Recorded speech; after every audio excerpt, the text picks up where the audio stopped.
Welcome. What you are about to watch is not science fiction, and it is not folklore. It is a serious investigation into one of history's most compelling unresolved questions: the mystery of the bog bodies of Northern Europe, Iron Age murder victims, or sacred sacrifices. Across the world, in universities, research institutes, and field excavations, serious scholars are wrestling with evidence that does not fit the accepted story. Evidence that has been documented, measured, and peer-reviewed, and that still has no satisfying conventional explanation. We are going to look at that evidence carefully, without prejudice in either direction. Not dismissing what is extraordinary, but not accepting it without scrutiny either. The truth, as always, is in the details. The peat bogs of Northern Europe have been yielding human bodies for centuries, preserved by the cold, acidic water so perfectly that their fingerprints are intact, their last meal identifiable, and the expression on their faces still visible. Over 1,000 have been found. Most died violently. Most show signs of ritual, and no one is certain whether they were criminals executed, enemies sacrificed, or willing victims offered to the gods.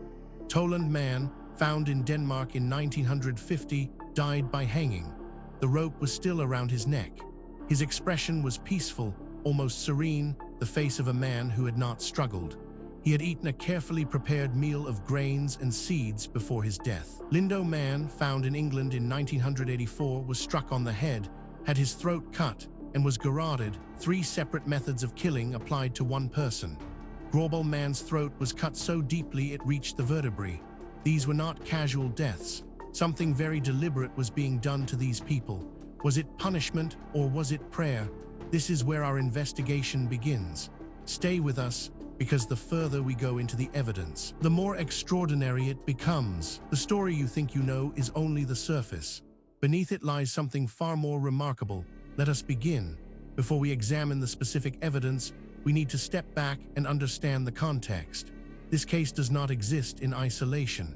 It sits within the global puzzle of unexplained ancient construction, and to properly evaluate what we are looking at, we need to understand the broader picture that surrounds it.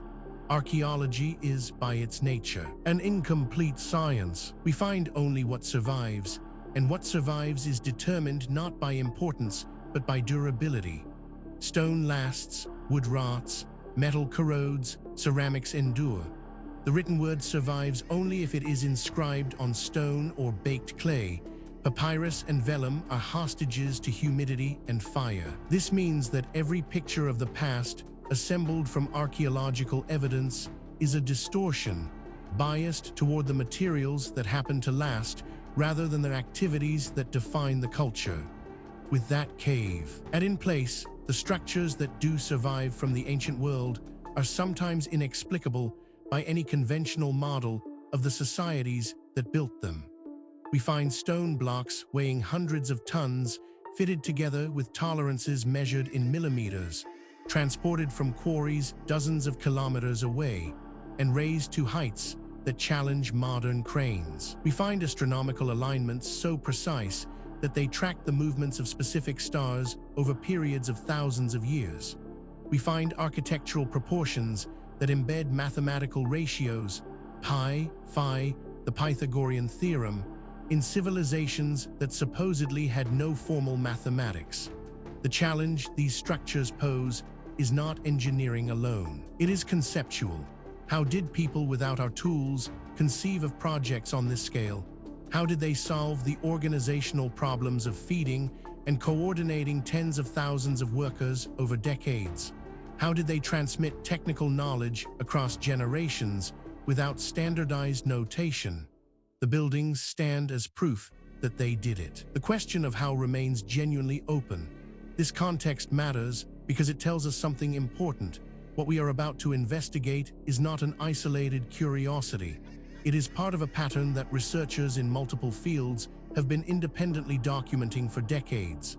And patterns, in science, demand explanation. With that foundation in place, let us now turn to the specific case at hand.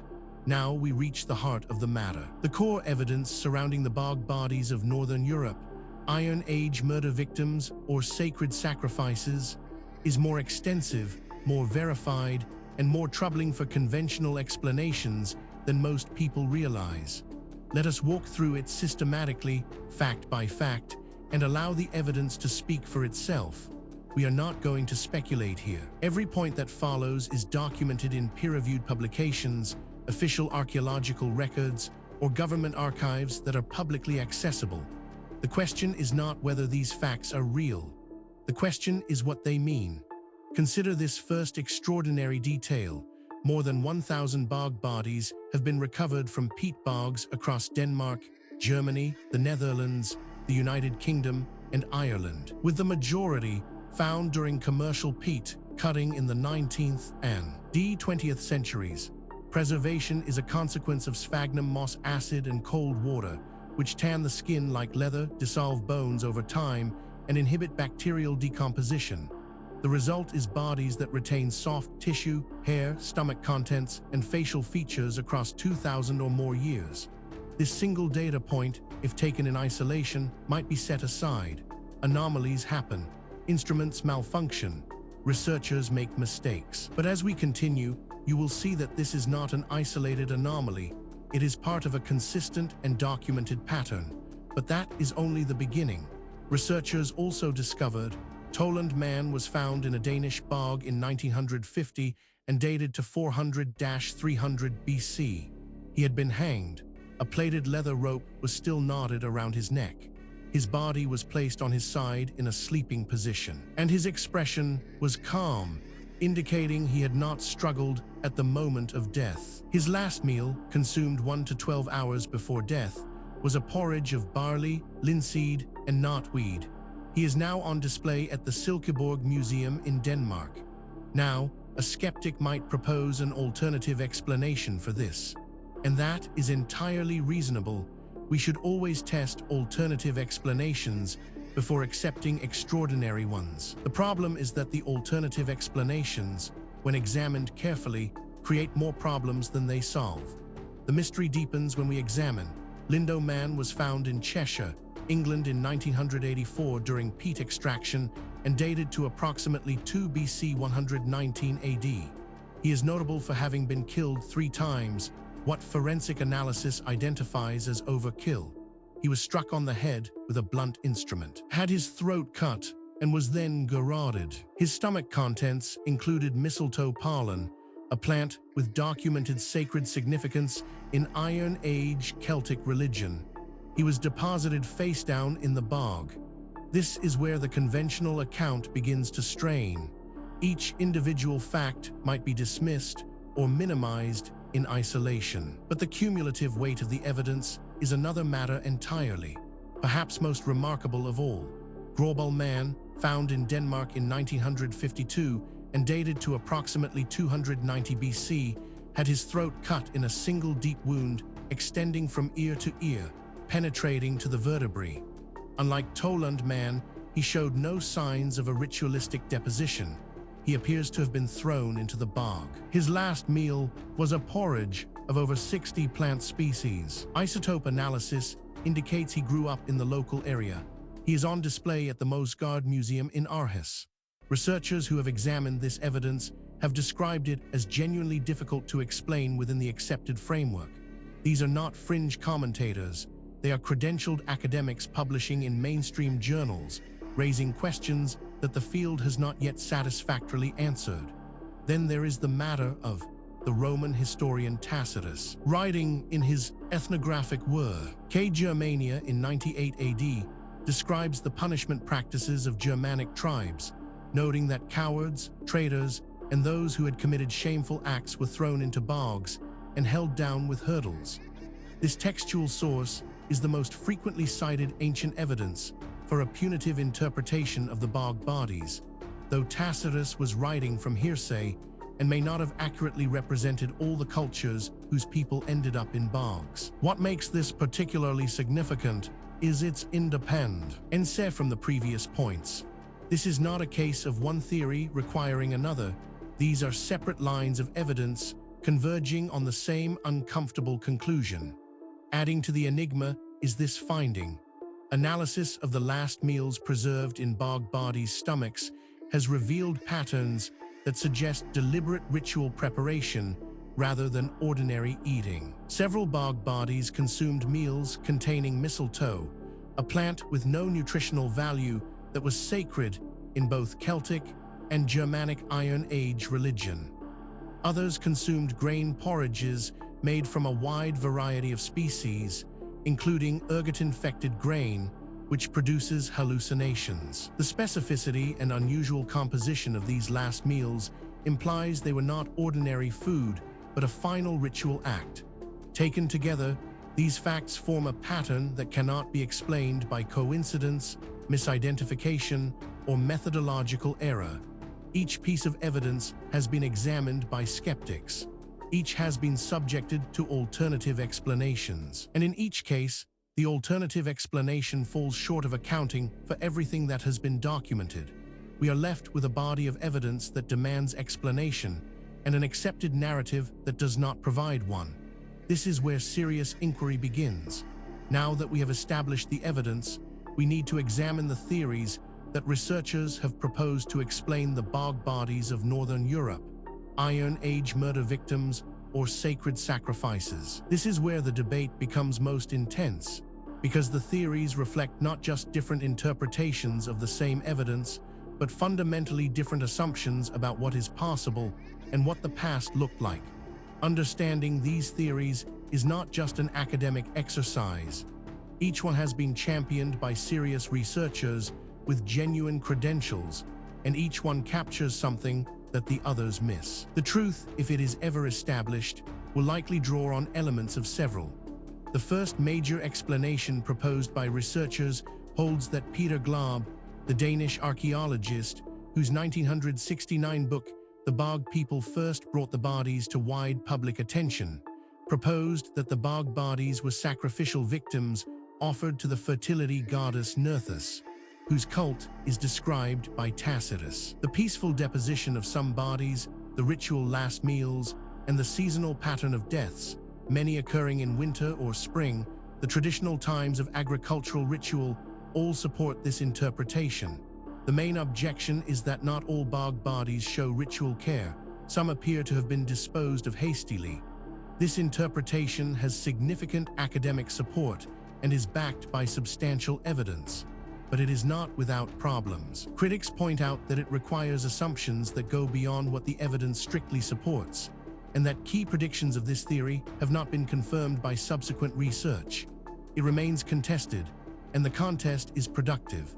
A rival school of thought argues that the punishment hypothesis, drawn directly from Tacitus's Germania, holds that many bog bodies were criminals, traitors, or social outcasts executed according to Iron Age Germanic or Celtic law, and that bogs were used as places of execution disposal in the same way later cultures used gibbets.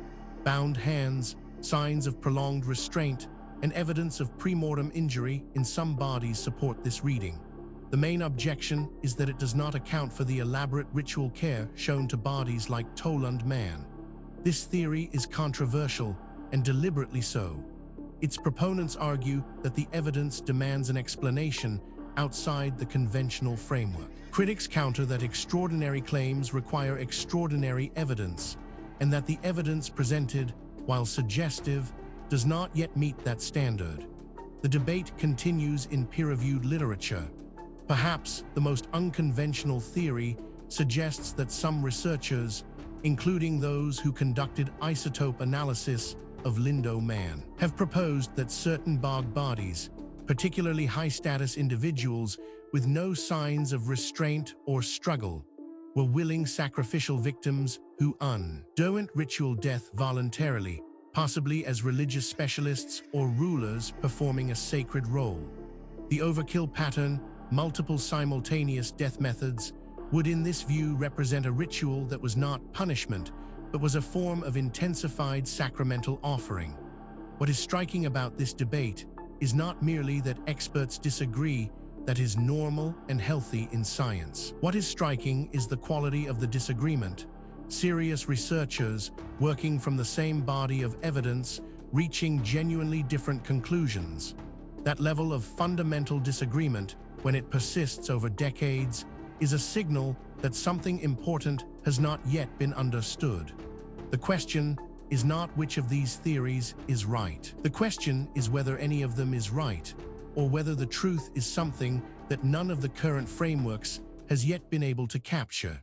The case surrounding the bog bodies of Northern Europe, Iron Age murder victims, or sacred sacrifices, does not rest on speculation alone. What distinguishes this investigation from pure mythology is the existence of documented, physical, verifiable evidence, material that has been examined by credentialed researchers and whose authenticity is not seriously disputed.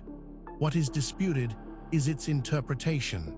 Let us review the most significant documented evidence as objectively as possible. We are not going to cherry-pick the data that supports a preferred conclusion. We are going to lay out what exists and let you draw your own assessment. Physical evidence supporting this account includes Tacitus's Germania, written in 98 AD, provides the closest ancient textual parallel. Germanic tribes throwing the dishonored dead into bogs, held down with hurdles. Archaeological evidence of hurdle pinning, wooden stakes or frames used to hold bodies beneath the water, has been found with some bog bodies, directly corroborating Tacitus. However, Tacitus described a specific punitive practice, and not all bog bodies show hurdle pinning. The majority appear to have been deposited without restraints. This evidence has been subjected to independent verification. Skeptics have examined it. Alternative explanations have been proposed and tested. The data remains. The question of what it means remains open. Investigators have documented DNA and isotope analysis of multiple bog bodies has revealed a diverse population. Some individuals were local, raised on the foods and water of the region where they died. Others were non-local, having grown up elsewhere and traveled or been brought to the site of their death. Lindow Man's isotope profile suggests high-status nutrition and possibly elite origins. This diversity indicates that different bog bodies died for different reasons, and no single explanation covers the entire corpus. This evidence has been subjected to independent verification. Skeptics have examined it. Alternative explanations have been proposed and tested. The data remains. The question of what it means remains open. On-site analysis revealed the pattern of last meals containing plants of documented ritual significance, mistletoe, ergot, seeds of non-food species, is a form of evidence that the period before death was ritually managed. Forensic analysis of the gut contents of Tollund Man, Grauballe Man, and Lindow Man all show unusual dietary choices inconsistent with ordinary eating. If these meals were administered as part of a ritual process, then the deaths that followed were also part of that process, whether punitive or sacrificial. This evidence has been subjected to independent verification. Skeptics have examined it. Alternative explanations have been proposed and tested. The data remains. The question of what it means remains open. Each individual piece of evidence might, in principle, be explained away. A single anomalous artifact might be misidentified. A single anomalous date might reflect contamination. A single anomalous eyewitness account might reflect misperception. The question is whether all of the evidence can be explained away, and whether the explanations required are more or less plausible than the evidence itself. When multiple independent lines of inquiry converge on the same conclusion, that convergence is the most powerful signal in empirical science. And that is exactly what we are seeing here. We have examined the history, the evidence, and the theories surrounding the bog bodies of Northern Europe, Iron Age murder victims, or sacred sacrifices. Now we need to ask the question that is sometimes overlooked in discussions of ancient mysteries. Why does this matter? What does it mean for us today? It would be easy to file this away as an interesting historical curiosity, a puzzle from a distant past with no bearing on our present lives. That would be a fundamental mistake. The questions raised by this case touch on issues that are directly relevant to who we are, where we came from, and what the human story actually looks like before the period covered by conventional history. Forensic archaeology has transformed the study of bog bodies. CT scanning, isotope analysis, ancient DNA extraction, and forensic pathology techniques, originally developed for modern homicide investigation, are now applied routinely to Iron Age deaths. PV, Glob's ritual sacrifice theory, remains the dominant popular framework, but is not universally accepted in the academic literature. Karin Sanders' 2009 study Bodies of the Bogs and the Archaeological Imagination provides the most comprehensive cultural survey. Tollund Man and Grauballe Man are on display in Denmark, Lindow Man at the British Museum. Ongoing DNA work is revealing family relationships and migration patterns. The scholarly consensus is that different bog bodies died for different reasons. Sacrifice, execution, and accident may all be represented in the corpus. Furthermore, the tools available to investigate these questions are advancing rapidly. Satellite imaging, ground-penetrating radar, ancient DNA analysis, isotopic tracing, and deep-sea sonar are all providing capabilities that previous generations of researchers could only dream of. Cases that were genuinely unresolvable 10 years ago are now open to new analysis, and the findings, consistently, are expanding rather than contracting the mystery. The investigation continues. New discoveries are being made. New analyses are being published. New voices are entering the conversation from disciplines that were not previously part of the discussion.